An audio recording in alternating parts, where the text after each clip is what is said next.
What you're about to hear are some of the most unfiltered and potentially consequential statements any sitting president has made during an active military conflict. These weren't leaked. They weren't off the record. Donald Trump said all of this openly on camera aboard Air Force One, with reporters recording every word. And several of these admissions directly contradict what his own administration has been telling the American public for days. If you care about where this country is headed, you need to hear every single one of them. This all took place as Trump was flying back from Dover Air Force Base in Delaware.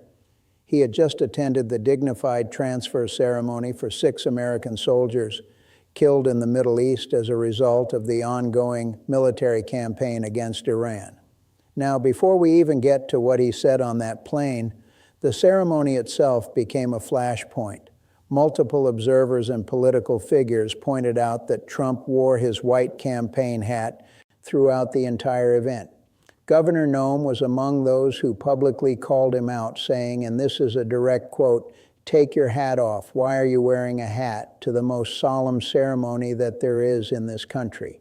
Whether you think that matters or not, it set the tone for everything that followed, because what happened next on Air Force One was far more significant than any wardrobe choice. Hit subscribe right now if you want the truth without the corporate filter. We cover what they won't every single day. Turn on notifications so you never miss when we expose the next major story. Do it now. A reporter asked Trump directly whether the United States bombed a girls' elementary school in Manab, Iran on the first day of the conflict, reportedly killing 175 people. Trump's response was immediate. He said, and this is a direct quote, "My opinion based on what I've seen, that was done by Iran." The reporter then turned to Defense Secretary Pete Hegseth, who was standing right there. Haig's answer was noticeably different. He said, "We're certainly still investigating." Then he quickly added, "But the only side that targets civilians is Iran." Now here's why this exchange matters so much. Instead of taking responsibility, the president flatly said Iran was to blame. But here's what's troubling. Multiple intelligence-led analyses and reporting from several major outlets suggest the strike on that school occurred amid a U.S. military operation. And the Pentagon has only said the incident is still under investigation. That means the public record is not clear on who hit that school. Yet the president is already pointing the finger, and the only party with confirmed ties to the broader campaign is the United States. Human rights and legal experts warned that if a strike on a clearly civilian site like a girls' school is later tied to U.S. forces, it could be treated as a potential war crime under international law. The disconnect between Trump flatly denying involvement and Hegseth saying the investigation is ongoing raises serious questions. Either the president is speaking without full information, or the administration is managing 2 different narratives at the same time. And neither scenario is reassuring when we're talking about the reported deaths of over 150 people, many of them reportedly children. But that wasn't even the most alarming part of this exchange. When asked what unconditional surrender actually means to him, Trump said, "It's where they cry uncle." That was his answer. Cry uncle. He went on to say, or when there's nobody around to cry uncle. That could happen too, because we've wiped out their leadership numerous times already. Political analysts on both sides have pointed out how jarring this language is. This isn't a playground disagreement. This is a military campaign involving a nation of over 80 million people. A campaign that is actively destabilizing global energy markets and putting American service members in direct danger. The casual tone here, according to several foreign policy experts, signals something deeply troubling about how this administration views the endgame. If the goal is total capitulation with no diplomatic framework, then what exactly is the exit strategy? And that question only got harder to answer with what came next. Iran has accused the United States of striking a desalination plant, civilian infrastructure that provides drinking water to millions. Human rights experts say that deliberately targeting such facilities could qualify as a war crime under international law. Yet when pressed on whether the U.S. was responsible, the president did not deny it or explain the strike. Instead, he pivoted to invoking October 7th and calling Iranians the most evil people ever on earth. He said, "If they're complaining about a desalination plant, we complain about the fact that they shouldn't be chopping babies' heads off." Critics say this functions less as a rebuttal and more as a moral justification for attacks on civilian infrastructure.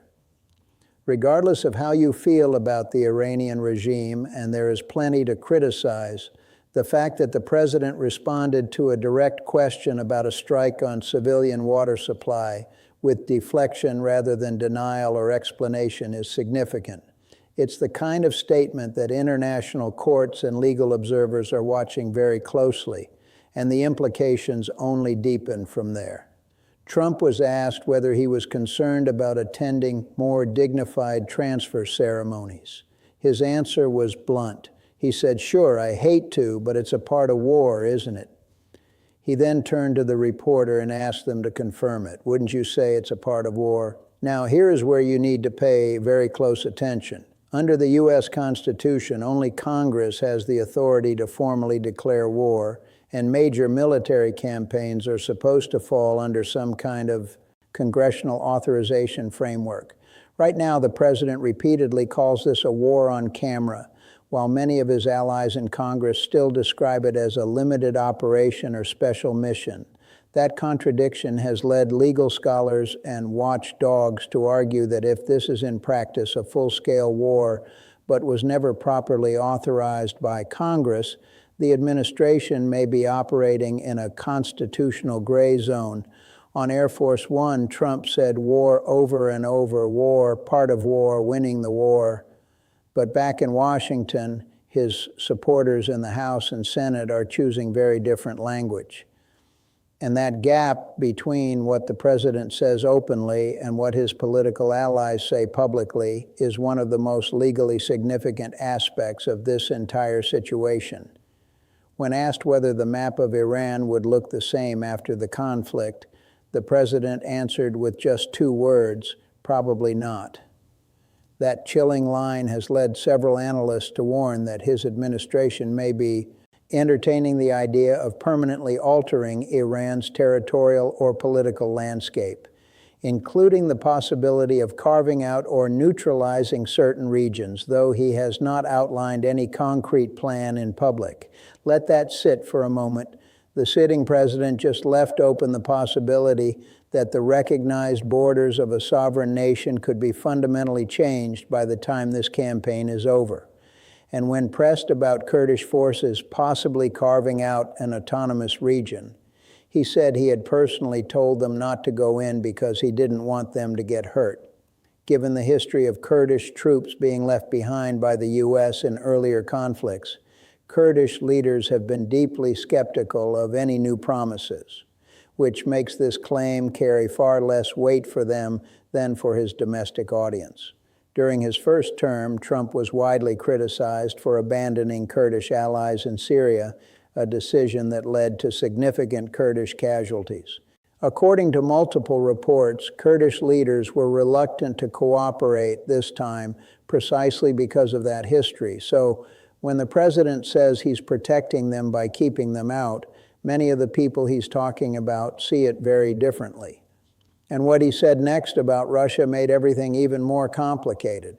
When asked whether Russia was providing targeting information to help Iran hit U.S. forces, the president said he had no indication of that whatsoever, and downplayed the risk by suggesting the Iranians are too overwhelmed to make effective use of any data they receive. The reporter pressed further, asking what it would mean to him if Russia were helping Iran target American soldiers. Trump's response drew immediate attention. He said, "They'd say we'd do it against them, wouldn't they?" He then added, "I don't know. Look, they could give all the information they want, but the people they're sending it to are overwhelmed." Critics have slammed that response as One of the most dismissive things a sitting commander-in-chief has ever said about an adversary using foreign intelligence support to target American troops, calling it dangerously unserious. Supporters argue he is simply being pragmatic and wants to avoid escalating rhetoric. But either way, the statement raises serious questions about how aggressively this administration is willing to confront Russian involvement in conflicts that could directly endanger U.S. service members, when a foreign power may be actively helping an enemy identify and strike American positions. And the president responds with what essentially amounts to, well, they'd say we do the same thing. The gravity of that moment is hard to overstate. And then Trump was asked about what this conflict is doing to Americans right here at home. A reporter asked about rising gas prices. Trump's answer was dismissive. He called the entire military campaign a short excursion. A short excursion. That's how the president described an ongoing conflict that is sending shockwaves through global energy markets and directly hitting American wallets. But here's the reality behind that two-word dismissal. Reports indicate that the Strait of Hormuz has been severely disrupted, and that Qatar, Kuwait, and other Gulf producers have sharply cut back shipments, sending diesel and crude prices surging domestically. Multiple energy analysts have argued that the U.S. would have been far better positioned to absorb this shock if the Strategic Petroleum Reserve had been replenished during earlier periods when prices were much lower. Now, with prices climbing fast, many experts say the ideal window to rebuild that buffer may have already passed. And when a reporter asked Trump directly whether he would consider tapping the Strategic Petroleum Reserve, he deflected. He blamed Biden for depleting it, claimed he was the one who built it up during his first term, and said he would begin refilling it at the appropriate time, which he described as basically a gut instinct. So let's be clear about what's happening right now. The strategic reserves are low, prices are surging, Gulf production is being cut, the Strait of Hormuz is disrupted, and the president's plan for when to address all of this is a gut feeling. That's what he said. Meanwhile, American families are watching gas prices climb in real time.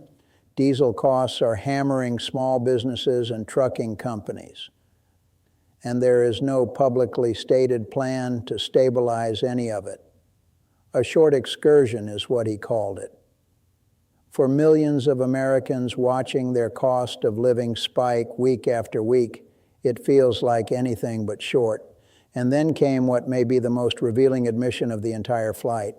Trump's envoy, Steve Witko, told reporters that during earlier negotiations, Iranian officials said they had the inalienable right to enrich and that they wouldn't give up diplomatically what the U.S. could take militarily. Witko then said something that has drawn enormous attention from analysts and diplomats around the world. He said, "We're not looking to settle. They'd like to settle. We're not looking to settle. Think carefully about what that means." If the other side is expressing willingness to negotiate and the United States is publicly declaring it has no interest in a resolution, then the entire stated purpose of this military campaign comes into question. What is the objective, if not a deal? What is the end game, if not some form of agreement? Multiple foreign policy experts have pointed out that this statement effectively removes any diplomatic off-ramp from the equation. And without an off-ramp, the only path forward is continued military escalation with no defined endpoint. That's not a strategy. According to many analysts, that's a recipe for exactly the kind of prolonged, open-ended conflict the United States has repeatedly said it wants to avoid. So let's bring all of this together. In a single session aboard Air Force One, the president denied responsibility for a school bombing that multiple intelligence-led reports have linked to U.S. military operations in the area. He defined unconditional surrender as making a nation cry uncle. He deflected rather than denied when asked about strikes on civilian water infrastructure, pivoting instead to moral justifications that critics say amount to an admission. He acknowledged that more American soldiers will die and called it simply a part of war. The same war his own allies in Congress insist isn't actually a war, creating a constitutional contradiction that legal scholars are already flagging. He suggested Iran's territorial borders will likely be redrawn without presenting any concrete framework for what that would look like. He dismissed intelligence indicating Russia may be helping target American troops, offering a shrug where most commanders-in-chief would have delivered a warning.